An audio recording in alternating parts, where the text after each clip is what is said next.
ज़िंदगी में वक्त पे पहुँच के कुछ नहीं होता। यहाँ तो वक्त से पहले पहुँचे, यहाँ वक्त के बाद पहुँचे। पहले पहुँचने का फ़ायदा नहीं है, बाद में पहुँचने का मज़ा ही बड़ा आता है। कितने मैं आपको डीप थॉट्स, डीप लेसन्स दे रहा होता हूँ यार। ऐसे लोग जल्दी फोत हो जाते हैं वैसे, रहम ही करे, तो शादी भी नहीं हुई।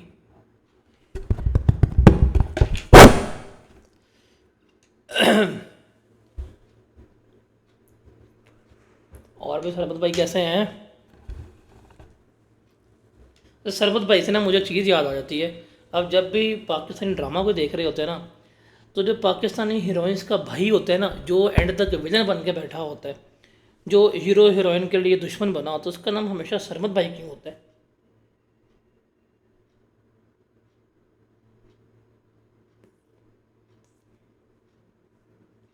सरमत भाई ने मना किया है, मैं तुमसे वकार नहीं मिल सकती। अगर सरमत भाई ने देख लिया तो वो हमें गोली मार देंगे। सरमत भाई होते हैं, क्या कह सकते हैं।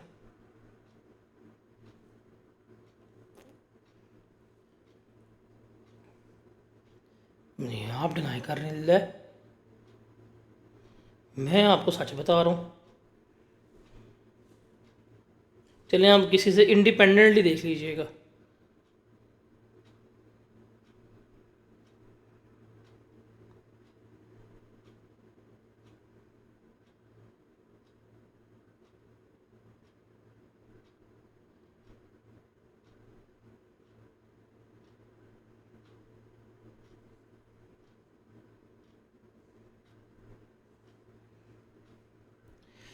चैलेंज स्टार्ट करें। मंडे को आप लोगों का मिड टर्म है। इस मंडे को आप लोगों का मिड टर्म होगा।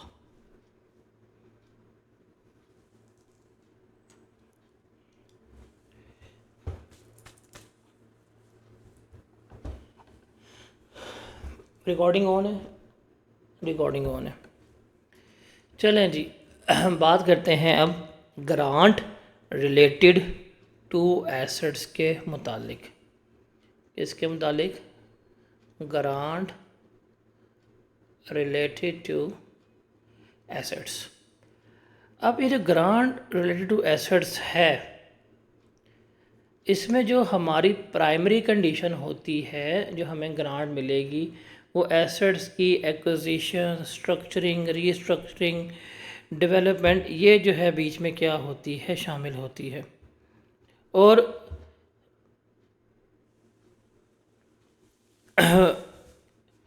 सेकेंडरी कंडीशंस क्या हो सकती हैं कि ये एसेट नया होना चाहिए, फलाने जगह से लेना चाहिए, यहाँ पे लगा हो या वहाँ पे ना लगा हो, तो ये बीच में आ सकती है। अब जब हमें ग्रांट मिल जाएगी ना, तो इस ग्रांट को भी रिकॉर्ड करने के दो तरीके। There are two methods to present the grant. एक वाला मेथड जो है वो बड़ा सिंपल है, और वो सेम एज जो हमने ग्रांट रिकॉर्ड की थी इनकम रिलेटेड, सेम वैसे का वैसे। क्या कि आपको ग्रांट मिले, आप उसको अदर इनकम का पार्ट बनाएं, और आप फिर क्या कर रहे हो, over the life of asset क्या कर रहे हो, आप उसको प्रॉफिट एंड लॉस अकाउंट में लेके जा रहे हो। ये है सिंपल मेथड। एक जो इसका सेकंड मेथड है, जो हमारे लिए बहुत ज़्यादा अहम है, वो क्या है कि जब हमें ग्रांट रिसीव होगी तो हम क्या करेंगे, हम जो कॉस्ट ऑफ एसेट है, जो हमारे एसेट की कॉस्ट है, हम क्या करेंगे, हम एसेट की कॉस्ट में से डिडक्ट कर देंगे। हम क्या करेंगे, मतलब जो मेरे एसेट की कॉस्ट होगी, मैं एसेट की कॉस्ट में से इसको क्या करूँगा, ग्रांट को डिडक्ट कर दूँगा, तो मेरा एसेट किसके ऊपर आ जाएगा, एसेट मेरा जो है वो कैरिंग वैल्यू के ऊपर शो हो रहा होगा। एसेट मेरा किसके ऊपर शो होगा, जो कैरिंग वैल्यू ऑफ एसेट होगी उसके ऊपर शो हो रहा होगा, और इसको हम क्या करेंगे, डेप्रीशिएट कर रहे होंगे। रिमेंबर बच्चों, ये वाला मेथड जो है ना, ये बहुत इंपॉर्टेंट है, बिकॉज आगे जाके जब हम IAS 8 पढ़ेंगे, तो उस IAS 8 में हमने जाके सीखना है कि जब कोई चेंजेस वगैरह होती हैं, जिसमें एस्टिमेट वगैरह चेंज हो रहे होते हैं, तो इसमें वर्क बैक जो है ना, रिवर्सल बड़ा इंपॉर्टेंट है। और ख़ास तौर पर जो रिपेमेंट ऑफ ग्रांट है, जब हम रिपेमेंट कर रहे होते हैं तो रिपेमेंट में ये वाला मेथड जो है वो हमारे लिए क्या होता है, इम्पोर्टेंट होता है। हमारे लिए ये वाला मेथड जो है वो क्या है, वो हमारे लिए इम्पोर्टेंट होता है।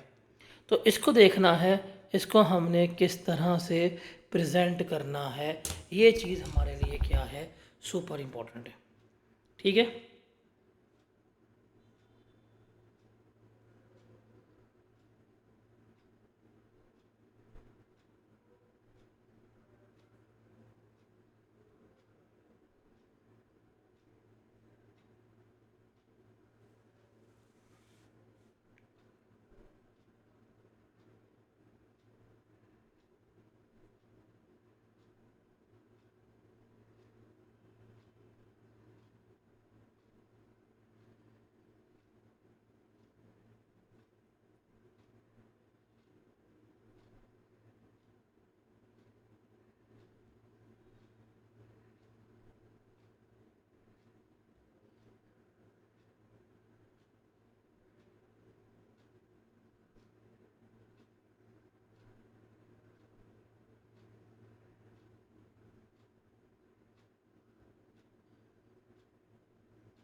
ये क्लियर है।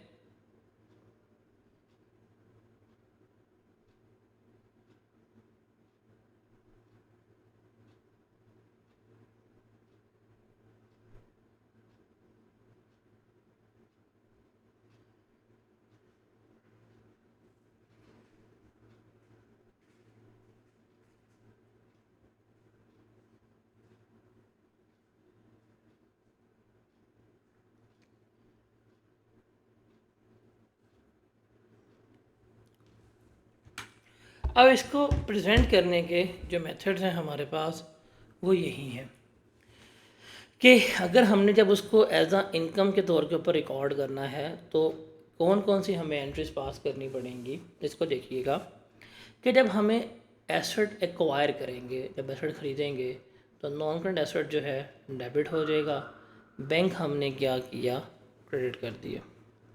फिर जब हमें ग्रांट रिसीव होगी, वसूल होगी, तो कैश डेबिट, डेफर्ड ग्रांट जो है वो क्या करेंगे, क्रेडिट करेंगे। ईयर एंड आएगा तो डेप्रिसिएशन एक्सपेंस डेबिट हो जाएगा, एक्यूमुलेटेड डेप्रिसिएशन हमारी क्रेडिट हो रही होगी। फिर उसी लाइफ पे अगर 5 साल है तो 5 साल, 10 साल 10 साल डेफर्ड ग्रांट डेबिट होगा और profit and loss account credit हो रहा होगा। तो ये वाली एंट्रीज जो हैं वो हम क्या करते हैं, पास कर रहे होते हैं। सेकंड है कि ग्रांट मिले तो हम उसको एसेट की कॉस्ट में से लेस करवा दें। अब जब हम एसेट को एक्वायर करेंगे तो asset debit, bank account credit. जब ग्रांट रिसीव होगी, ग्रांट डेबिट और एसेट अकाउंट क्रेडिट। जब हम ये वाली एंट्री पास करेंगे, ये वाली एंट्री, इसका मतलब क्या होगा कि जो हमारे पास एसेट की कॉस्ट थी उसमें से जो मुझे ग्रांट मिली है वो लेस करवाऊंगा, तो मेरे पास वो किस पे आ जाएगा, कैरिंग वैल्यू के ऊपर। और एट द एंड हमने क्या करना है, उसको डेप्रिशिएट जो है वो कर रहे होना है। तो ये दो मेथड्स में ये दो एंट्रीज जो हैं हमने पास करनी होती हैं। ये क्लियर है।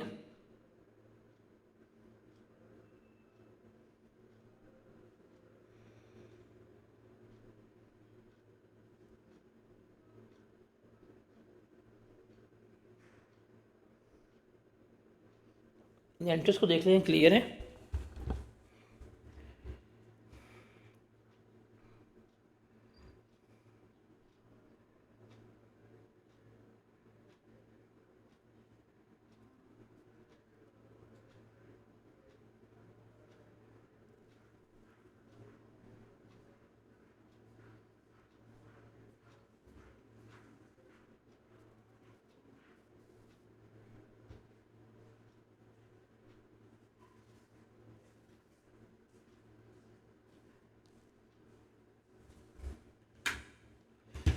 इससे एग्जांपल है कि जी on 1 January 2021 ABC Limited acquired a plant at a cost of rupees 600 million and received a grant of rupees 60 million on said date. Asset लिया, ग्रांट मिल गई. The plant is to be depreciated on straight line basis over its useful life of 3 years. Plant को हमने 3 साल में depreciate करना है. 120 million उसकी scrap value है. There is reasonable assurance that condition of the grant shall be complied with.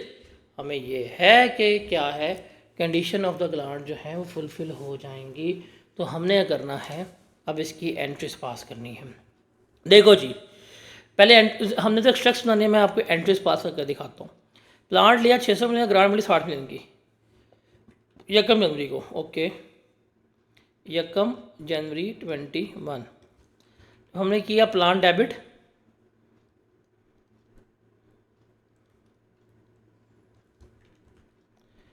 $600 million से, और बैंक जो है वो हो गया हमारा क्रेडिट 600 मिलियन से. ये हमने जब प्लांट परचेज़ किया. उसके बाद है हमें ग्रांट मिली है 60 मिलियन की. पहले मेथड चलते नहीं, हम यकम जनवरी 21 को ग्रांट मिली, बैंक हमारा डेबिट हुआ 60 मिलियन था. अब ये है मेरे पास डेफर्ड ग्रांट, मैं इसको डेफर्ड ग्रांट पर क्या करूँगा, रिकॉर्ड करूँगा. 60 मिलियन से क्रेडिट हो गई. अच्छा जी, उसके बाद है प्लांट को 3 साल में डेप्रिशिएट करना है. स्क्रैप वैल्यू 120 मिलियन है. ओके जी, 31 दिसंबर 21 डेप्रिसिएशन 600 माइनस 120 डिवाइड करना है 3 साल के ऊपर. तो डेप्रिसिएशन कितनी आएगी,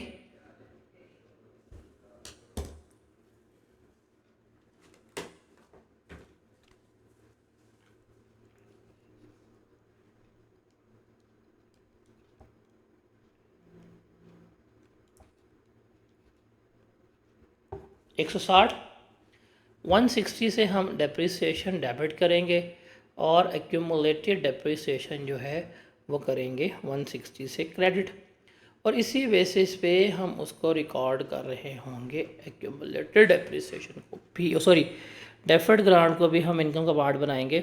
60 डिवाइडेड बाय 3, 20 से डेफर्ड ग्रांट डेबिट हो जाएगी और 20 से प्रॉफिट एंड लॉस अकाउंट जो है क्रेडिट हो जाएगा. अब नेक्स्ट ईयर आ जाएगा हमारे पास 31 दिसंबर 2022 डेप्रिसिएशन एक्सपेंस डेबिट 160 का, एक्यूमुलेटेड डेप्रिसिएशन जो है डेबिट हो जाएगी 160 से. फिर सेम डेट पे हम एंट्री पास करेंगे 31 दिसंबर 2022 को. डेफर्ड ग्रांट जो है वो डेबिट हो जाएगी 20 से, प्रॉफिट एंड लॉस अकाउंट जो है 20 से क्रेडिट हो जाएगा. एंड अगले साल भी हम ये एंट्री पास कर रहे होंगे. तो ये पहला मेथड है, ये क्लियर है, ये क्लियर है. अब सेकंड मेथड में जिसमें से हम एसेट की कॉस्ट में से डिडक्ट करते हैं, अब उसकी क्या एंट्री पास होगी. देखें जी, 1 जनवरी 21 को जब हमने एसेट अपना बाय किया तो प्लांट मेरा क्या हो जाएगा, डेबिट हो जाएगा 600 मिलियन से, और बैंक जो है वो मेरा क्या हो जाएगा, क्रेडिट हो जाएगा 600 मिलियन से. ये मैंने एंट्री पास की. उसी दिन ग्रांट मिली और हमने कहा कि ग्रांट को हमने एसओडी कॉस्ट में से लेस करवाना है.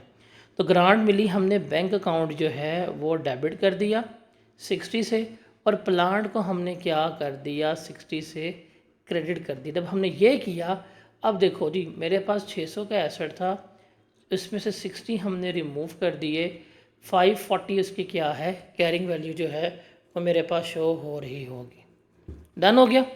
अब मैंने इसको डेप्रिशिएट करना है. 31 दिसंबर 21 को डेप्रिसिएशन जब चार्ज करूँगा तो 540 माइनस 120 डिवाइडेड बाय 3, क्या जवाब आता है,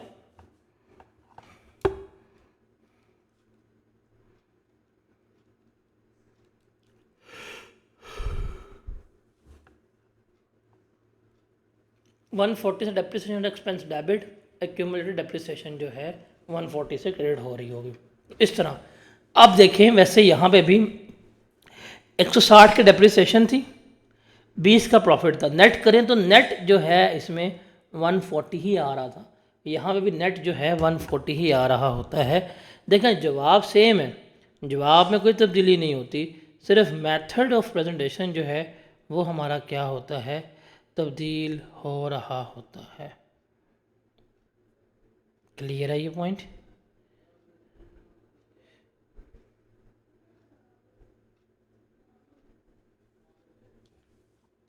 और ये है जी इसका प्रेजेंट करने का मेथड, कि अगर हम इसको डेफर्ड इनकम में रिकॉर्ड करेंगे तो प्लांट 600 का लेस हुई एक्यूमुलेटेड डेप्रिसिएशन, ये आगे कैरिंग वैल्यू 21 की, 21 में ये ग्रांट हमारी रिकॉर्ड हुई और नॉन ग्रांट लाइबिलिटी में आ रहेगी हमारे पास 40, ग्रांट लाइबिलिटी में आ रहेगी 20। और एक्सट्रैक्ट्स की बात करें, डेप्रिसिएशन ये आ गई, ग्रांट फॉर द ईयर आ गई। 22 में ग्रांट जो है मेरी रिकगनाइज हो गई, तो डेप्रिसिएशन और ग्रांट तो मेरी सेम भी मेरी रिकगनाइज हो रही है। कैरिंग वैल्यू में हर साल एक्यूमुलेटेड डेप्रिसिएशन लेस होकर मैं कैरिंग वैल्यू पे आ रहा हूँ। और अगर हम इसको एसेट की कैरिंग वैल्यू में से लेस करवा रहे हों तो एसेट की कॉस्ट, उसमें से हमने ग्रांट लेस करवाई, क्या आ गया हमारे पास, कैरिंग वैल्यू जो है वो आ गई। उसमें से डेप्रिसिएशन जो है हमने लेस कराई, तो मेरे पास बुक वैल्यू आ रही होगी। इस तरह से हम इसे क्या करते हैं, इस तरह से हम इसको रिकॉर्ड कर रहे होते हैं। ये क्लियर है आप लोगों को?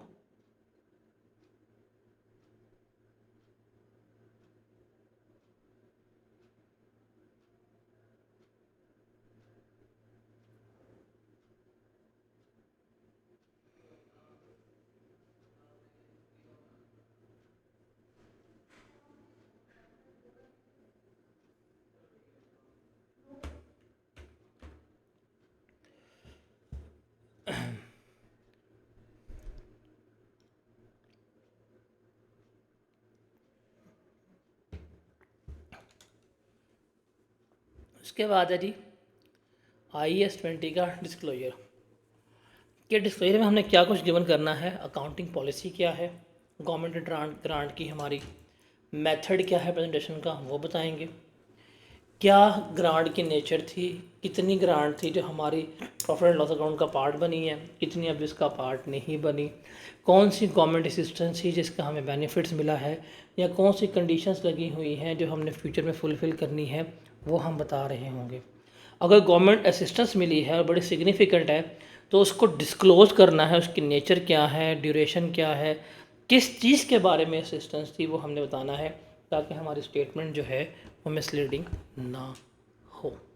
तो ये दो मैटर जो हैं हमें क्या करने होते हैं, हमें गिवन करने होते हैं जब डिस्क्लोज ऑफ करना होता है। ये टेक्स्ट की फॉर्म में हम गिवन करते हैं। इन्हें ज़रा रीड कर लें, बताएं ये क्लियर है आप लोगों को डिस्क्लोजर?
जी जनाब, इसमें कोई सवाल है तो बताएं।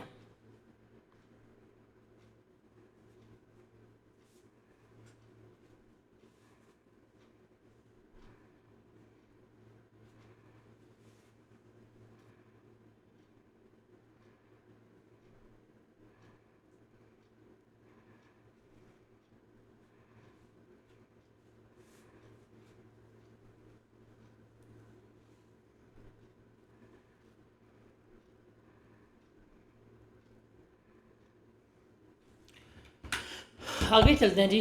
चेंजेस इन अकाउंटिंग एस्टिमेट, इसको हम जाके वैसे IAS 8 में डिस्कस करेंगे, बट यहाँ पे थोड़ा बहुत हम ना इसका रीपेमेंट ऑफ ग्रांट से लेके डिस्कस कर लेते हैं। देखिए जी, चेंजेस इन अकाउंटिंग एस्टिमेट का मतलब क्या है। बेसिकली ये हम देखेंगे जब हमें ग्रांट मिली है रिलेटेड टू एसेट, ये हमें ग्रांट कब मिली है रिलेटेड टू एसेट, और हमने क्या किया था जब हमें ग्रांट रिसीव हुई थी, हमने उस ग्रांट को जो मेरी एसेट की कॉस्ट थी, मैंने उसके एसेट की कॉस्ट में से उसको लेस कर दिया था। अब ध्यान से देखिएगा क्या हुआ होगा। एसेट था जी मेरे पास 1 लाख का, मुझे ग्रांट मिल गई है जी 20,000 की, मैंने लेस करवा दिया। मैंने एसेट रिकॉर्ड किया 80,000 का, इसकी बेसिस के ऊपर डेप्रीशिएट करता गया। 3 साल के बाद मुझे ये 20,000 हुकूमत को वापस करने पड़ गए। अब मुझे क्या करना पड़ेगा कि जो मैंने उसकी कैरिंग वैल्यू की है उससे इसको रीस्टोर करना पड़ेगा। जो मैंने डेप्रीशिएट किया था मुझे क्या करना पड़ेगा, उसको अब क्या करना पड़ेगा, दोबारा से सारा कुछ अकाउंट फॉर करना पड़ेगा। तो ये मेरी क्या कहलाती है, ये मेरी चेंजेस इन एस्टीमेट कहला रहा होता है कि अब मेरे एस्टीमेट्स चेंज हो गए हैं। अब मेरे डेप्रिसिएशन जो है वो क्या हो गई है, तब्दील हो गई है। इसे हमने क्या करना है, यहाँ पर कैलकुलेट करना है। तो ये टॉपिक बहुत इंपॉर्टेंट है। रीपेमेंट्स ऑफ गवर्नमेंट ग्रांट जो है ये बहुत इंपॉर्टेंट है, इसको ज़रा हमने यहाँ पर डिस्कस करना है। Is that clear? There are 2 possibilities कि मैं इसको यहाँ पर डिटेल में डिस्कस कर लूँ या मैं इसको IAS 8 में जाकर डिटेल में डिस्कस करूँ। क्योंकि हम ग्रांट्स पढ़ रहे हैं तो हम इसको यहाँ पे डिटेल में डिस्कस कर लेंगे। IAS 8 में जब जाएंगे वहाँ पे फिर हमें इसके ऊपर इतना टाइम जो है वो नहीं लगाना पड़ेगा। Got it?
चलें जी, अब रीपेमेंट ऑफ ग्रांट को डिस्कस करते हैं।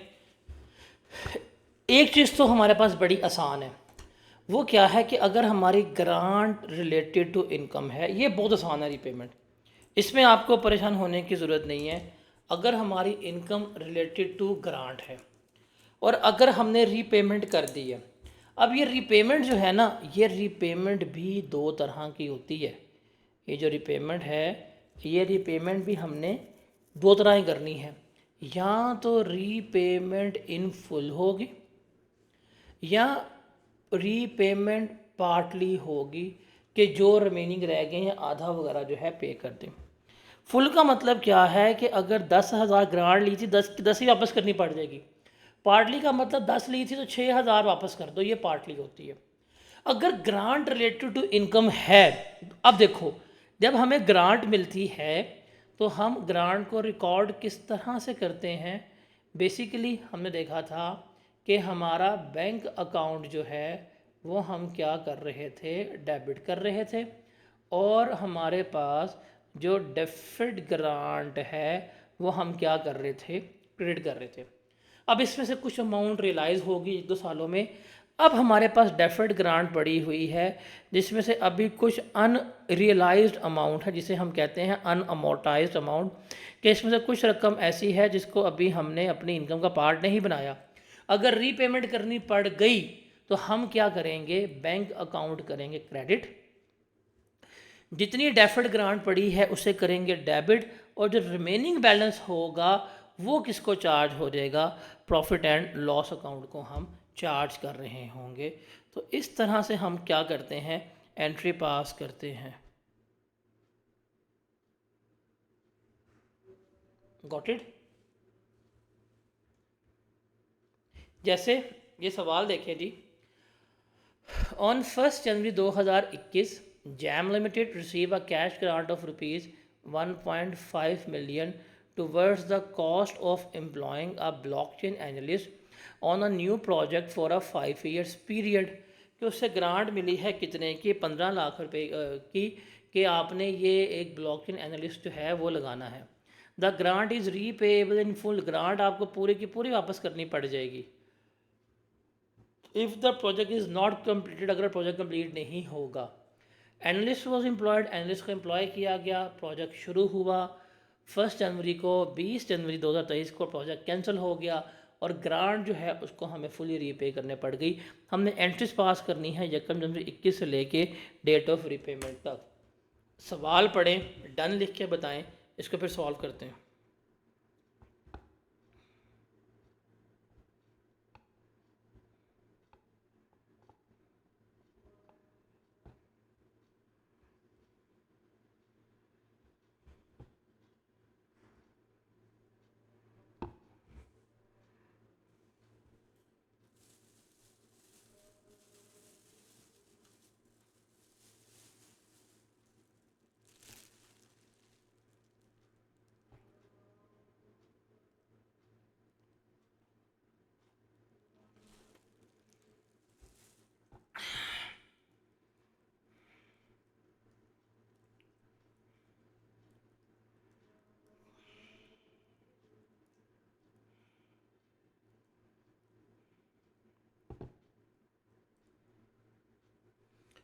चलें जी, अब देखें ज़रा, जब मैडम डन होता है, डुन नहीं होता, DUN डुन बनता है, क्या हो गया, खुदा का नाम लें, खुदा का नाम लें।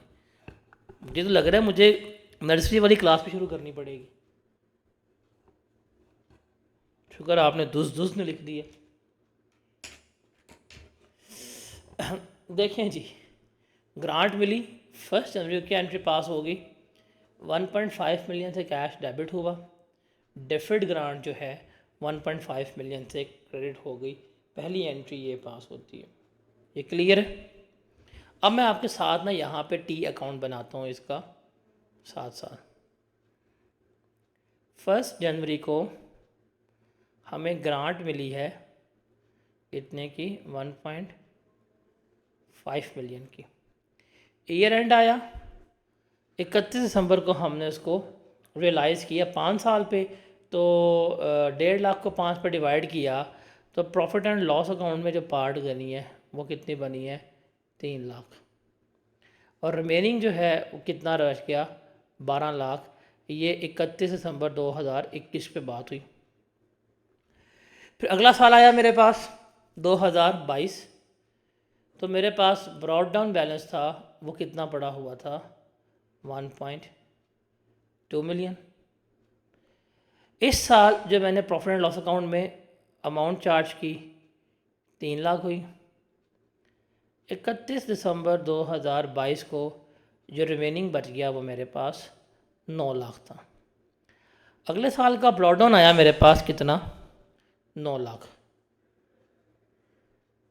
23 में मुझे अमाउंट करनी पड़ गई है, वापस करनी पड़ गई है, और फुल वापस करनी पड़ गई है। अब जब फुल वापस करेंगे तो हमने एंट्री क्या पास करनी है कि मेरा बैंक अकाउंट क्या होना है, क्रेडिट। देखिए जनाब, बैंक अकाउंट मेरा क्रेडिट होगा कितने से, 1.5 मिलियन से, बिकॉज मैंने इतनी ली थी। डेबिट कितनी करेंगे, जितना ये बैलेंस मौजूद था एट दैट डे 9 लाख का, तो 9 लाख की डेफर्ड ग्रांट जो है वो मेरी क्या हो गई है, यहाँ पर डेबिट हो गई है। रिमेनिंग कितना बचा 6 लाख का, तो ये किसको चला जाएगा, profit and loss account debit कर देगा। इन अदर वर्ड्स देखा जाए तो 3 लाख आपने यहां पे प्रॉफिट लॉस अकाउंट का पार्ट बनाया था, 3 लाख आपने यहां पे क्या किया था, प्रॉफिट एंड लॉस अकाउंट का पार्ट बनाया था। यहां पे जो आपने पिछले 2 सालों में इसको अपने प्रॉफिट का पार्ट बनाया था, जब आपने रीपेमेंट की है तो आपने यहां पे जितना भी प्रीवियसली अपने इनकम का पार्ट बनाया था उसको आपने यहाँ पे क्या कर दिया है, रिवर्स कर दिया है। तो इस तरह से हम रीपेमेंट की एंट्री जो है वो पास कर रहे होते हैं। ये क्लियर है?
जी जनाब, ये क्लियर है। उसके बाद है ग्रांट रिलेटेड टू एसेट। आपकी अगर ग्रांट रिलेटेड टू एसेट है, तो अगर आपने ग्रांट रिलेटेड टू एसेट को डेफर्ड इनकम का पार्ट बनाया था, तो उसकी repayment same as this method होगी जो हमने यहाँ पे रिकॉर्ड किया। जो हमने यहाँ पे रिकॉर्ड किया है बिल्कुल इसी तरह हमें क्या करना पड़ेगा, इसको लेकर चलना पड़ेगा। लेकिन अगर हमने उसको एसेट की कॉस्ट में से लेस करवाया था, तो फिर हमें क्या करना पड़ेगा, फिर हमें डेप्रिसिएशन को रिवर्स बैक करना पड़ेगा और एसेट को इंक्रीज करके उसकी हिस्टोरिकल कॉस्ट अमाउंट में लेकर आना पड़ेगा। और ये अभी हम एग्जाम्पल से जो है उसको डिस्कस करते हैं। एंट्री क्या होगी, अगर डेफर्ड इनकम के तौर पर ग्रांट रिकॉर्ड की थी, तो जो भी डेफर्ड ग्रांट पड़ी होगी वो हम डेबिट कर, बैंक अमाउंट क्रेडिट करेंगे, जो भी डेफर्ड ग्रांट होगी वो डेबिट होगी और remaining amount profit and loss account का पार्ट बनेगी। सेम ये वाली एंट्री है, इन दोनों में कोई डिफरेंस नहीं है, ये आपकी सेम रहती है। लेकिन अगर आपने उसको एसेट के कॉस्ट लेस किया था, तो रिमेंबर बैंक अकाउंट आपका क्या होगा, क्रेडिट होगा। जो डेप्रिसिएशन आपने रिकॉर्ड की थी वो डेबिट होगी और रिमेनिंग अमाउंट उसको चार्ज होगी आपकी प्रॉफिट एंड लॉस अकाउंट में चार्ज हो रही होगी। एक चीज़ बड़ी इंपॉर्टेंट है वो आपने याद रखनी है कि जब रीपेमेंट ऑफ ग्रांट होगी आप इम्पेयरमेंट टेस्ट करेंगे। जब रिपेमेंट ऑफ ग्रांट होगी आप इम्पेयरमेंट टेस्ट लाजमी करेंगे कि आपका एसेट इम्पेयर तो नहीं हो गया। ये चीज़ आपने याद रखनी है। तो यहाँ पे हमारा गवर्नमेंट ग्रांट जो है वो ख़त्म होता है। ये इसका एक फ़्लो चार्ट है कि गवर्नमेंट ग्रांट क्या है, बेनिफिट्स फॉर द गवर्नमेंट। अगर बेनिफिट्स की कोई इकोनॉमिक बेनिफिट वगैरह हैं तो उसे हम गवर्नमेंट असिस्टेंस कहते हैं, अगर नहीं है तो इग्नोर होता है। असिस्टेंस में 2 तरह की हैं, एक गवर्नमेंट असिस्टेंस की है जिसकी कोई रीजनेबल वैल्यू नहीं होती, और एक ग्रांट है। ग्रांट का मतलब है ट्रांसफ़र ऑफ रिसोर्सेज। अब बात करें ट्रांसफ़र ऑफ रिसोर्सेज पे, तो ग्रांट इनकम से रिलेट करती है, ग्रांट रिलेट करती है हमारे पास एसेट से। इनकम का मतलब ये है कि हमें अदर ग्रांट्स मिली हैं, इसको रिकॉर्ड करने के 2 मेथड हैं। या तो हम इसको अदर इनकम का पार्ट बनाएंगे या हम इसको प्रॉफिट एंड लॉस अकाउंट से डिडक्ट करवा देंगे। रिपेमेंट जब भी होगी तो जो अनअमोर्टाइज अमाउंट होगी वो हमने रीपे करनी है। ग्रांट अगर मिल रही है हमें एसेट से रिलेटेड, या तो हम इसको डेफर्ड इनकम का पार्ट बनाएंगे या हम इसको एसेट की कॉस्ट लेस करवाएंगे। अगर रिपेमेंट होगी तो डेफर्ड ग्रांट हमारी डेबिट हो जाएगी, उसकी बेसिस के ऊपर हम रिवर्स कर रहे होंगे। और अगर एसेट कॉस्ट लेस करवाया हुआ है तो हम क्या करेंगे, उसको उसकी हिस्टोरिकल कॉस्ट अमाउंट तक रिस्टोर कर रहे होंगे। तो यहाँ पे हमारा गवर्नमेंट ग्रांट ख़त्म होता है। ये एग्जांपल करते हैं एसेट्स की। कहता जी रिक्वायरमेंट है जर्नल एंट्री पास करनी है 2020 से लेकर 2022 तक under both method of presentation, दोनों मेथड के तहत।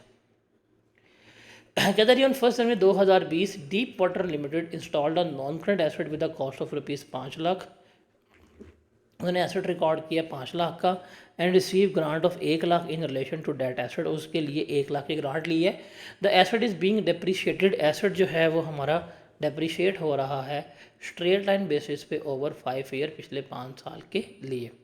Grant was repaid on 1 January 2022, grant 1 जनवरी 2022 को रीपे हो गई है इन फुल पूरी on failing to met the condition, जो हम पे कंडीशंस लगी थी वो हमने फुलफिल नहीं की। बोथ मेथड्स का मतलब है डेफर्ड इनकम से और एसेट को जब कॉस्ट से लेस करवाएंगे, दोनों पे हमने इसको देखना है। सवाल समझ आया आप लोगों को?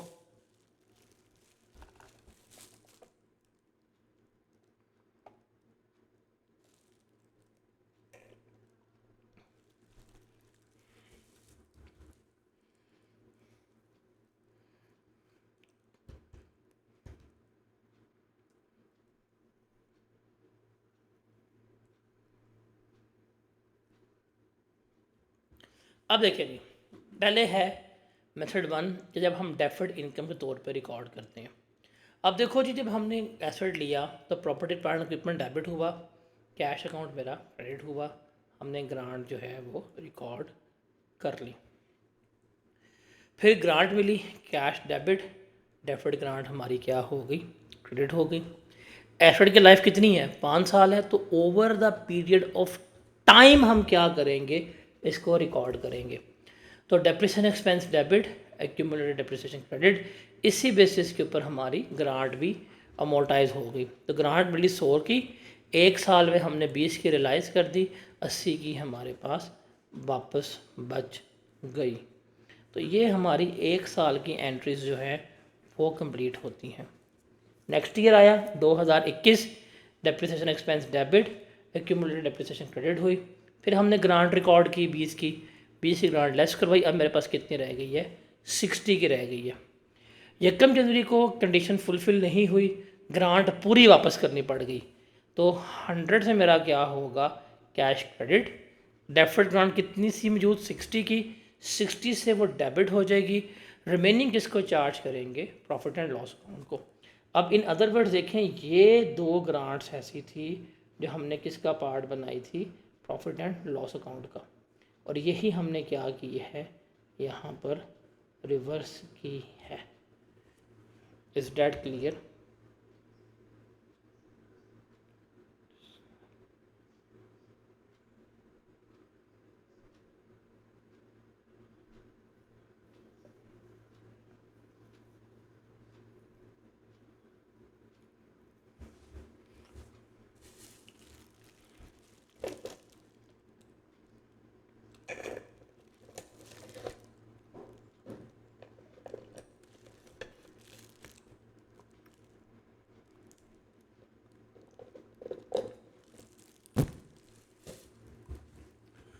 उसके बाद है कि अगर हम एसेट को ग्रांट को कैरिंग अमाउंट ऑफ एसेट से लेस करवाना, सेकंड मेथड।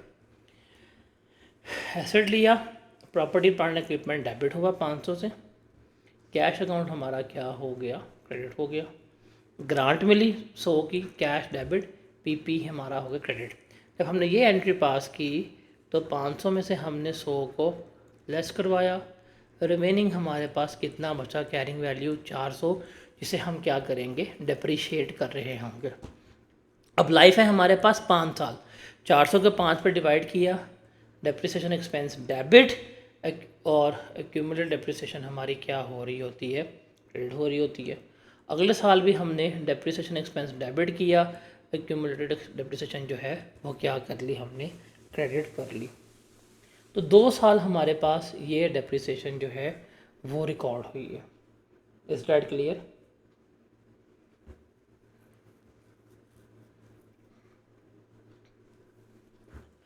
अब हमने क्या किया है, ग्रांट हमारी रीपे हो गई है, कैश अकाउंट क्या होगा मेरा, क्रेडिट हो जाएगा। अब डेबिट किसे करना है और किस वैल्यू से करना है, आप देखें सिंपल सा इसका असूल क्या है। आप देखें आपको ग्रांट कितनी मिली थी, 100 की, कितने साल तक रिकॉर्ड करना था, 5 साल तक। कितने साल रिकॉर्ड हुई है, 2 साल तक, 1 साल इधर 1 साल इधर, मल्टीप्लाई करेंगे आपके पास जवाब आ जाएगा 40। ये जो जवाब आएगा इससे आपने अपना प्रॉफिट एंड लॉस अकाउंट जो है उससे क्या करना है, डेबिट करना है। और प्रॉपर्टी प्लांट एंड इक्विपमेंट जो है वो रिमेनिंग अमाउंट से क्या हो जाएगा, क्रेडिट हो जाएगा। बेसिकली ये 40 क्या है, ये वही डेप्रिसिएशन की सेविंग है जो आपने की है। देखें अगर ये कभी भी ना होता, आपने अगर 500 का ही एसेट लिखा होता, 500 को 5 पर डिवाइड करते 100 जो है वो आपकी डेप्रिसिएशन आनी थी। आपकी डेप्रिसिएशन कितनी यहाँ पे आई है, 80 आई है, तो कितने से कम डेप्रिशिएट हुआ था, 20 से। ये बेनिफिट था। तो पहले साल 20 से हुआ, दूसरे साल 20 से हुआ, दोनों को कंबाइन किया कितना हुआ, 40। तो 40 से profit and loss account debit हो गया, रिमेनिंग अमाउंट किसको चार्ज होगी, आपकी प्रॉपर्टी प्लांट एंड इक्विपमेंट को चार्ज हो रही होगी। अगर अब हम आए तो जब एसेट्स की बात करेंगे तो एसेट्स की कैरिंग वैल्यू कितनी बनती है, 240। इसमें जो अमाउंट रिवर्स हुई है वो 60 हमने ऐड की, तो किस पे पहुंच गई, उसकी कैरिंग वैल्यू पे डिवाइड किया, तो मेरी डेप्रिसिएशन फॉर द ईयर आ रही होती है। इस तरह से हम इसे कर रहे होते हैं। ये क्लियर है।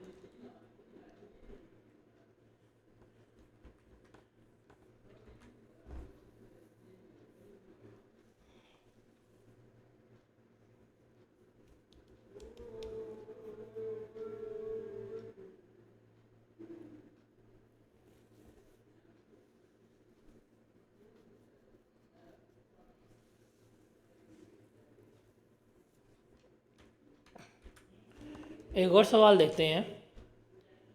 1 जनवरी को डीप सी लिमिटेड ने एक नॉन करंट एसेट रिकॉर्ड किया, कॉस्ट थी 5 लाख और ग्रांट रिसीव की थी 1 lakh in relation to date asset. Asset is being depreciated on straight line basis over a period of 5 years. Grant of ₹90,000 was repaid. अब देखें यहाँ पे मैं आ रहा हूँ पार्शियल रीपेमेंट पे, पार्शियल रीपेमेंट पे। यहाँ हमने बात करी फुली जितनी ली उतनी रिपार्ट, यहाँ है पार्शियल रीपेमेंट। और जब उसने कंडीशन फुलफिल नहीं की, हमने यहाँ पे बोथ मेथड के तहत इसको रिकॉर्ड करना है। क्वेश्चन क्लियर है आप लोगों को?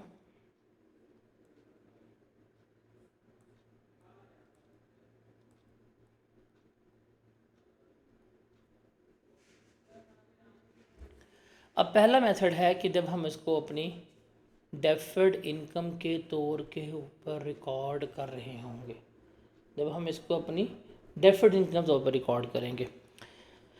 एसेट लिया, प्रॉपर्टी प्लांट इक्विपमेंट डेबिट हुआ, कैश अकाउंट हमारा क्रेडिट हो गया।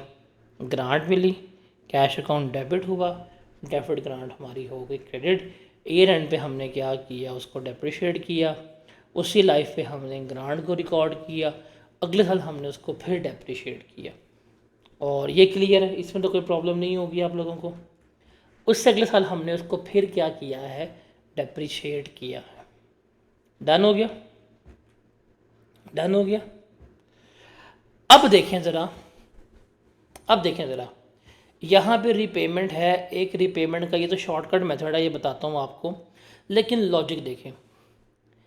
आपने जब रीपेमेंट की है, आपके पास 60 की डेफर्ड ग्रांट जो है वो मौजूद है। अब बेसिकली ध्यान कीजिएगा, फोकस कीजिएगा। आपने ग्रांट ली थी 100 की, आप वापस कितना कर रहे हैं, 90 कर रहे हैं। आपको क्या ये 10 का बेनिफिट रिसीव नहीं हुआ? ग्रांट कितने की ली थी, 100 की ली थी, वापस कितने ही कर रहे हैं, 10 की कर रहे हैं। वापस कितने ही कर रहे हैं, 10 की कर रहे हैं। तो क्या ये 10 रुपये का बेनिफिट आपको रिसीव नहीं हुआ? ये 10 रुपये का बेनिफिट आपको रिसीव हुआ है, basically that benefit is your grant. ये जो 10 का बेनिफिट ले रहे हैं ये आपको ग्रांट मिली है, और ये आपको 5 साल के लिए मिली थी। तो जिसको 5 पे डिवाइड करें, 2 साल तक रिकॉर्ड कर ली है, रिमेनिंग कितनी बची है आपके पास? 6 की। ये जो आप 60 की रख के बैठे हुए हैं ना, 60 की, इस 60 में से 6 की ग्रांट तो रिकग्नाइज होनी ही होनी है। रिमेनिंग अनअमोर्टाइज कितनी रह जाएगी? 54 की। कितनी रह जाएगी? 54 की। तो इस 54 से हम क्या करेंगे? डेफर्ड ग्रांट जो है वो डेबिट कर रहे होंगे।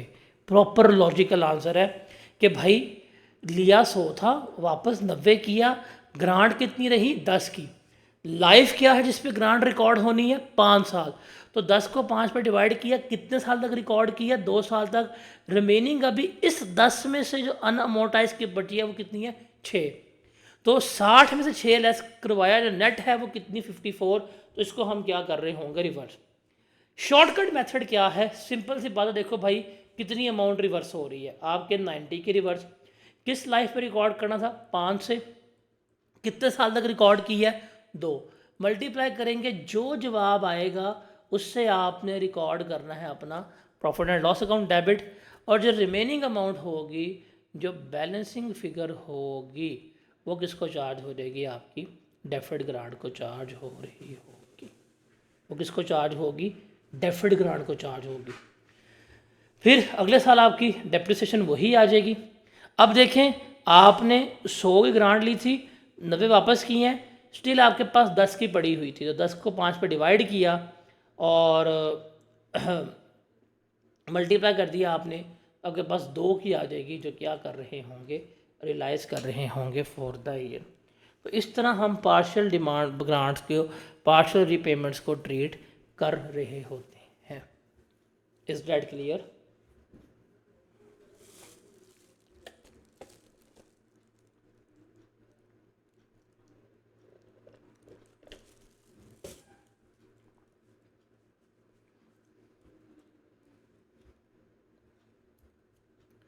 अब सेकंड मेथड है कि जब हमें ग्रांट मिली, हमने कैरिंग अमाउंट से लेस करवा दी। तो जब हमने एसेट परचेज किया, एसेट अकाउंट हमारा डेबिट हो गया, कैश अकाउंट हमारा क्रेडिट हो गया। जब हमें ग्रांट मिली तो कैश अकाउंट डेबिट हो गया, एसेट अकाउंट हमारा क्रेडिट हो गया। अब जब मैंने ये काम किया तो 500 में से 100 लेस करवा दिया, एसेट मेरा किस पे है? कैरिंग वैल्यू पे। वो कितनी रिकॉर्ड हुई है? 400 की रिकॉर्ड हुई है। उसको डिवाइड किया लाइफ पे 5 के ऊपर, तो डेप्रिसिएशन एक्सपेंस डेबिट आ गया, और ये एक्यूमुलेटेड डेप्रिसिएशन क्रेडिट हो गई। अगले साल का भी हमने यही किया, डेप्रिसिएशन एक्सपेंस हमारा डेबिट रिकॉर्ड कर लिया, 2 साल की हमने रिकॉर्ड कर ली। अब हम कितनी रीपे कर रहे हैं ग्रांट? 90 की। अब जितनी की रीपेमेंट हो, सिंपल उसी को इस्तेमाल कर लें। 90, लाइफ कितनी थी? 5 साल। कितने साल तक यूटिलाइज़ किया? 2 साल तक। क्या जवाब आएगा आपके पास? 36। इससे आप रिवर्स करें अपना प्रॉफिट एंड लॉस अकाउंट 36 से, और रिमेनिंग किसको चार्ज कर दें? आप अपने पीपीई को चार्ज कर दें। तो ये एंट्री आपकी हो गई रीपेमेंट की। अब जब कैरिंग वैल्यू निकालनी है आपने, तो सिंपल सी बात है भाई, 400 का आपका एसेट था, आपने 80 यहाँ पे डेप्रिशिएट किया, 80 यहाँ पे डेप्रिशिएट किया हुआ था, तो 240 आपकी बुक वैल्यू थी। उस 240 में 54 ऐड कर देंगे, तो आपके पास जो आंसर आएगा वो 294 होगा। इस 294 को रिमेनिंग लाइफ, एस्टिमेट चेंज हुआ, रिमेनिंग लाइफ पे डिवाइड करेंगे, तो आपकी डेप्रिसिएशन जो है वो आ रही होगी कि इतनी आपकी डेप्रिसिएशन जो है वो बन रही होती है after the repayment of grant. और this is a pure example of changes in estimate. Clear है ये?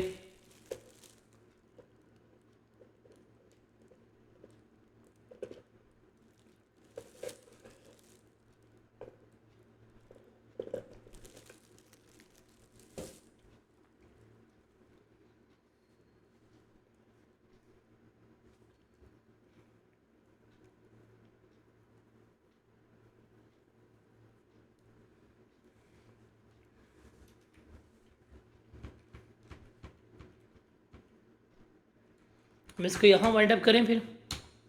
कल हम इसके फर्दर सिनेरियोज़ और फर्दर पास्ट पेपर करते हैं, और कल टाइम मिला तो फिर हम इसकी you can say that boring को स्टार्ट कर लेंगे। अदरवाइज़ कल हम इसी के पास्ट पेपर जो है वो कंप्लीट कर रहे होंगे। तो गवर्नमेंट ग्रांट हमारी क्लियर हो गई है, रिपेमेंट भी हमारी हो गई है। अब बस एक चीज़ रह गई है कि अगर हमने अपने एसेट्स को रिकॉर्ड किया हो WDV मेथड के ऊपर, रिड्यूसिंग वैल्यूज मेथड के ऊपर, तो उस पर रीपेमेंट किस तरह से होगी, सिर्फ वो चीज़ रह गई है। वो साथ एक आधा पास पेपर वगैरह करेंगे, कल हमारा ये ख़त्म हो जाएगा। ठीक है जी, मिलते हैं इंशाल्लाह कल। अल्लाह हाफिज़।